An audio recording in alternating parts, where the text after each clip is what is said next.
بسم اللہ الرحمن الرحیم۔ نومولود کا نام رکھنے کے زرعی اصول۔ مضمون تے عین خان۔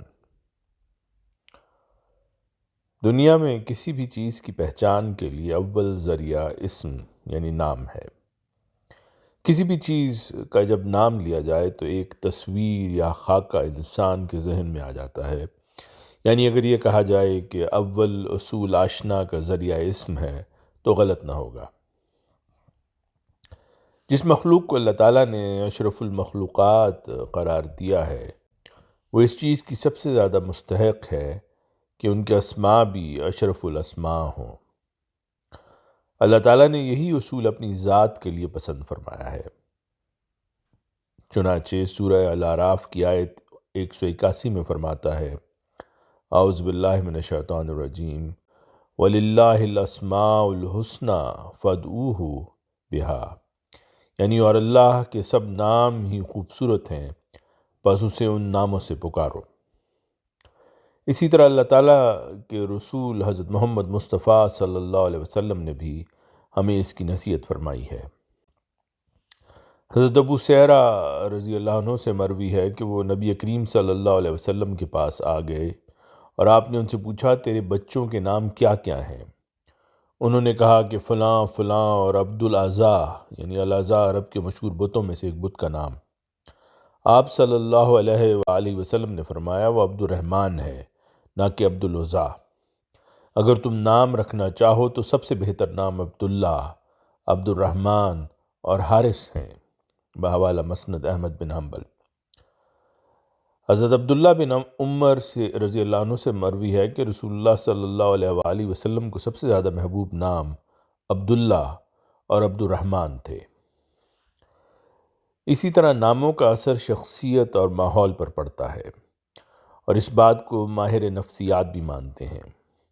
آپ صلی اللہ علیہ وآلہ وسلم نے آج سے 1400 سال قبل اپنے عمل سے اس طرف توجہ دلائی۔ چنانچہ کئی نام جو معنوں کے لحاظ سے بہتر نہ تھے ان کو تبدیل کیا، جیسے کہ آسیہ کو جمیلہ سے بدل دیا۔ حضرت عبداللہ بن عمر رضی اللہ عنہ سے مروی ہے کہ رسول اللہ صلی اللہ علیہ وسلم نے آسیہ کا نام تبدیل کر کے جمیلہ رکھا۔ آسیہ یعنی عین الف صاد یا ہا۔ پھر ابن مسیب اپنے والد سے بیان کرتے ہیں کہ نبی کریم صلی اللہ علیہ وآلہ وسلم نے ان کے دادا سے فرمایا، تیرا نام کیا ہے؟ انہوں نے کہا حزن، یعنی جس کا مطلب غم ہے۔ آپ صلی اللہ علیہ وآلہ وسلم نے فرمایا، نہیں بلکہ تو سہل ہے۔ اس پر انہوں نے کہا کہ میرے باپ نے جو میرا نام جو رکھا ہے میں اس کو تبدیل نہیں کروں گا۔ ابن مسیب بیان کرتے ہیں، بس ہمیشہ ہمارے خاندان میں سختی اور اکھڑ مزاجی رہی۔ اسی طرح حضرت عائشہ رضی اللہ عنہا سے روایت ہے کہ رسول اللہ صلی اللہ علیہ وآلہ وسلم نے ایک شخص کا نام شہاب سے تبدیل کر کے حشام رکھا۔ آپ صلی اللہ علیہ وآلہ وسلم بعض ناموں کو ناپسند فرمایا کرتے تھے۔ حضرت ابو ہریرہ رضی اللہ عنہ سے روایت ہے کہ حضور صلی اللہ علیہ وسلم نے فرمایا، قیامت کے دن اللہ کے نزدیک سب سے بدترین نام اس کا ہوگا جو اپنا نام ملک الاملاک شہنشاہ رکھے۔ اسی طرح بشیر بن خثامیہ رضی اللہ عنہ کی بیوی لیلہ رضی اللہ عنہ اپنے خاوند سے بیان کرتی ہیں کہ وہ نبی کریم صلی اللہ علیہ وسلم کے پاس آئے جبکہ ان کا اصل نام زحم تھا۔ آپ صلی اللہ علیہ وسلم نے ان کا نام بشیر رکھا۔ کیا کوئی اسماء ممنوعہ بھی ہیں؟ بعض اسماء کے متعلق روایات میں آتا ہے کہ آپ صلی اللہ علیہ وسلم نے ان کو رکھنے سے منع فرمایا۔ مثلا حضرت سمرہ بن جندب رضی اللہ عنہ بیان کرتے ہیں کہ نبی کریم صلی اللہ علیہ وسلم نے فرمایا، افلاح، نجی، سیار اور رباح نام نہ رکھو، کیونکہ جب کوئی پوچھے گا کہ فلاں فلاں ہے تو اس کے موجود نہ ہونے کی صورت میں لوگ یہی کہیں گے کہ نہیں۔ حضرت اقدس مسیح موعود اور مہدی موعود علیہ السلام اس کی وضاحت میں فرماتے ہیں، کسی لڑکی کا نام جنت تھا۔ کسی شخص نے کہا کہ یہ نام اچھا نہیں کیونکہ بعض اوقات انسان آواز مارتا ہے کہ جنت گھر میں ہے، اور اگر وہ نہ ہو تو گویا اس سے ظاہر ہے کہ دوزخ ہی ہے، یا کسی کا نام برکت ہو اور یہ کہا جائے کہ گھر میں برکت نہیں تو گویا نحوست ہوئی۔ فرمایا یہ بات نہیں ہے، نام رکھنے سے کوئی حرج نہیں ہوتا، اور اگر کوئی کہے کہ برکت اندر نہیں ہے تو اس کا مطلب یہ ہے کہ وہ انسان اندر نہیں ہے، نہ یہ کہ برکت نہیں۔ یا اگر کہے کہ جنت نہیں تو اس کا یہ مطلب نہیں کہ جنت نہیں اور دوزخ ہے، بلکہ یہ کہ وہ انسان اندر نہیں جس کا نام جنت ہے۔ کسی اور نے کہا کہ حدیث میں بھی حرمت آئی ہے۔ فرمایا کہ میں ایسی حدیثوں کو ٹھیک نہیں جانتا، اور ایسی حدیثوں سے اسلام پر اعتراض ہوتا ہے، کیونکہ خدا کے بتائے ہوئے نام عبداللہ، عبد الرحیم، عبد الرحمن جو ہیں ان پر یہی بات لگ سکتی ہے، کیونکہ جب ایک انسان کہتا ہے کہ عبد الرحمن اندر نہیں تو اس کا یہ مطلب تو نہیں ہو سکتا کہ عبد الشیطان اندر ہے، بلکہ یہ ہے کہ وہ شخص جس کا نام نیک فال کے طور پر عبد الرحمن رکھا گیا تھا وہ اندر نہیں۔ اور اسی طرح دوسرے نام، یا یہ کہ دین محمد اندر نہیں تو کفر کا ہونا ضرور ہوا۔ بس یہ ایک غلط خیال ہے۔ یہ نام ایک نیک فعال کے طور پر رکھے جاتے ہیں تا وہ شخص بھی اس نام کے مطابق ہو۔ بحوالہ الحکم 31 مارچ 1907۔ کسی کے نام سے تفاعل لینے کے متعلق سوال۔ اس کے متعلق آپ علیہ السلام سے سوال ہوا، فرمایا کہ یہ اکثر جگہ سے ہی نکلتا ہے۔ حضرت صلی اللہ علیہ وآلہ وسلم نے بھی تفاعل سے کام لیا ہے۔ ایک دفعہ میں گرداسپور مقدمہ پر جا رہا تھا اور ایک شخص کو سزا ملنی تھی۔ میرے دل میں خیال تھا کہ اسے سزا ہوگی یا نہیں۔ اتنے میں ایک لڑکا ایک بکری کے گلے میں رسی ڈال رہا تھا۔ اس نے رسی کا حلقہ بنا کر بکری کے گلے میں ڈالا اور زور سے پکارا کہ وہ پھنس گئی، وہ پھنس گئی۔ میں نے اس سے یہ نتیجہ نکالا کہ اسے سزا ضرور ہوگی، چنانچہ ایسا ہی ہوا۔ اسی طرح ایک دفعہ سیر کو جا رہے تھے اور دل میں پگٹ کا خیال تھا کہ بڑا عظیم الشان مقابلہ ہے، دیکھیے کیا نتیجہ نکلتا ہے کہ ایک شخص غیر از جماعت نے راستہ میں کہا السلام علیکم۔ میں نے اس سے یہ نتیجہ نکالا کہ ہماری فتح ہوگی۔ بحوالہ ملفوظات جلد 3 صفحہ 278۔ عبد یا امت کا صحیح استعمال۔ بعض لوگوں کے نام اللہ تعالیٰ کے ناموں پر ہیں، ان کے ساتھ عبد اور امت کا لفظ استعمال ہوتا ہے، مثلا عبد الرحمن یا امت الکافی وغیرہ، مگر ہم لا علمی میں پکارتے وقت عبد یا امت کا لفظ نہیں لگاتے، یعنی صرف رحمان یا کافی یا شافی کہہ کر پکارتے ہیں۔ اس طرح لا علمی میں ان کے ناموں کو خدائی صفات میں شریک کرتے ہیں، اس لیے جب بھی ایسے نام پکارے جائیں تو مکمل نام پکارے جائیں، یعنی عبد الرحمن یا امت الکافی۔ حضرت مسلم موعود رضی اللہ عنہ نے ایک جگہ فرمایا کہ ہماری جماعت میں لڑکیوں کے ناموں کے متعلق ایک غلطی ہو رہی ہے جو مشرکانہ ہے اور جس کی اصلاح نہایت ضروری ہے۔ میں نہیں سمجھ سکا کہ یہ غلطی کیوں ہو رہی ہے۔ اگر دوسروں میں یہ غلطی ہو تو اس قدر افسوس پیدا نہیں ہوتا، کیونکہ وہ پہلے ہی اسلام سے دور ہیں، لیکن ہم لوگ تو وہ ہیں جو اسلام کو خوب سمجھتے ہیں، پھر ہمارے اندر وہ نقص کیوں پیدا ہو۔ ہماری ایک بہن کا نام مبارکہ بیگم ہے اور ایک کا نام امت الحفیظ۔ ایک بہن جو چھوٹی عمر میں فوت ہو گئی تھیں ان کا نام عصمت تھا۔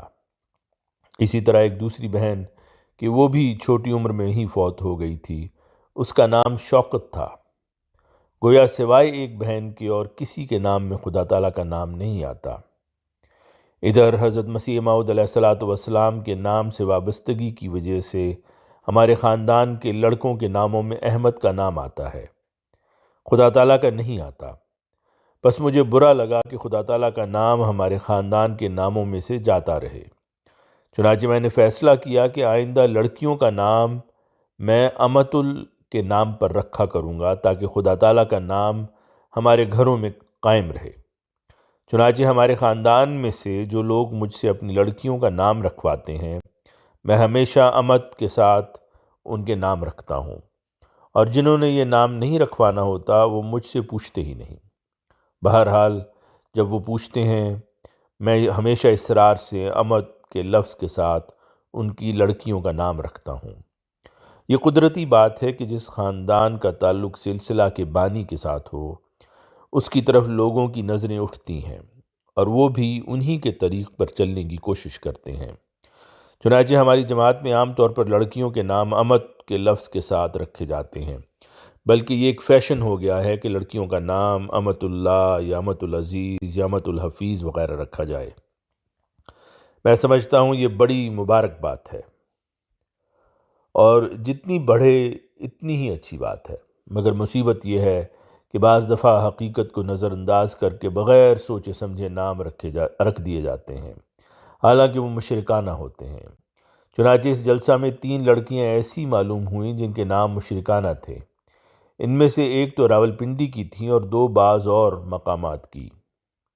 ان میں سے کسی کا نام امت البشیر تھا اور کسی کا نام امت الشریف، حالانکہ بشیر اور شریف خدا تعالیٰ کا نام نہیں۔ انہوں نے غالباً یہ سمجھا کہ امت کے لفظ کے ساتھ برکت حاصل ہوتی ہے، حالانکہ امت کے لفظ سے نہیں بلکہ اللہ تعالیٰ کی اس صفت سے برکت حاصل ہوتی ہے جو اس لفظ کے ساتھ لگائی جائے۔ مثلاً امت الحی نام ہو سکتا ہے، امت الباری نام ہو سکتا ہے، امت اللہ نام ہو سکتا ہے، امت الرب نام ہو سکتا ہے، امت الرحمن نام ہو سکتا ہے، امت الرحیم نام ہو سکتا ہے، مگر امت العالمگیر یا امت الجہانگیر یا امت الشاہ جہاں نام نہیں ہو سکتا، کیونکہ یہ انسانوں کے نام ہیں، خدا کے نام نہیں، اور لونڈی مسلمان عورت خدا کی ہوتی ہے، انسان کی نہیں۔ بہرحال اس دفعہ 3 نام ایسے پکڑے گئے جو مشرکانہ تھے اور جن سے ہماری جماعت کے دوستوں کو بچنا چاہیے، کیونکہ ان ناموں سے وہ خدا تعالیٰ کی لونڈیاں نہ رہیں، آدمی کی لونڈیاں بن گئیں، اور یہ جائز نہیں۔ اگر امت اللہ نام رکھا جائے تو یہ جائز ہوگا۔